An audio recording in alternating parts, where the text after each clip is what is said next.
आणि या सगळ्या परिस्थितीमध्ये सध्या दुबई विमानतळ बंद आहे आणि याचा फटका मोठ्या प्रमाणावर अवघ्या जगामध्ये जाणवतोय। अमेरिका इराण युद्धाचा मोठा फटका हा जगभरातल्या विमान वाहतुकीला बसलाय। आणि आंतरराष्ट्रीय उड्डाण क्षेत्रामध्ये दुबईचं महत्त्व नेमकं काय आहे याबाबतची आणखी माहिती बघूया। आंतरराष्ट्रीय प्रवासाच्या दृष्टीने विचार केला तर दुबई विमानतळ हे जगातलं सगळ्यात व्यस्त विमानतळ म्हणून ओळखलं जातं। दुबई विमानतळावरून एका मिनिटाला जवळपास 60 ते 62 विमानं उड्डाण घेतात आणि लँडिंग करतात। 107 देशांमधली 269 शहरं जोडण्यात दुबई विमानतळाची भूमिका ही अत्यंत महत्त्वाची ठरते। रोज 92 एअरलाइन्सची विमानं ही दुबईमध्ये उतरतात आणि दुबईमधून उड्डाण करतात।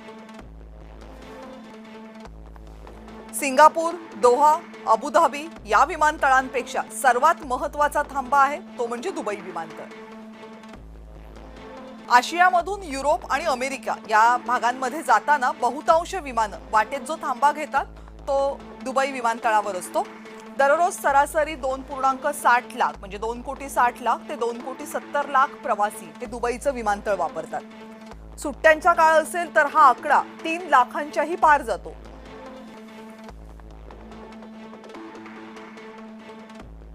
यातल्या 40% प्रवाशांचा प्रवास हा पुढे सुरू राहतो।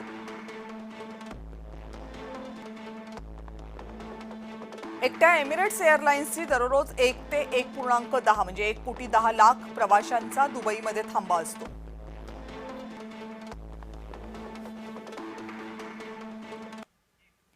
अमेरिका आणि इस्रायलने शनिवारी इराणवर हल्ले सुरू केल्यापासून प्रत्युत्तर म्हणून इराण आखातातील 5 देशांवर हल्ले करते। यामागे नेमकं कारण काय आहे बघूया। थेट अमेरिकेवर प्रतिहल्ले करणं हे इराणला शक्य नाहीये आणि इराणची तेवढी हिंमतही नाहीये।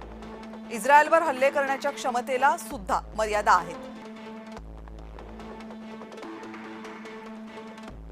UAE, Saudi Arabia, Qatar, Kuwait आणि बहरीन हे देश अमेरिकेचे मित्र आहेत। या सर्व देशांमध्ये अमेरिकेचे लष्करी तळ आहेत जे इराणवरच्या हल्ल्यासाठी वापरले जातात। युद्ध थांबवण्यासाठी मित्रराष्ट्रांनी अमेरिकेवर दबाव टाकावा असा इराणचा हेतू आहे। अमेरिका या युद्धामध्ये खोलवर ओढली जावी हेही एक कारण आहे। सध्या अमेरिकेची भूमिका ही फक्त हवाई हल्ल्यांपर्यंत मर्यादित आहे।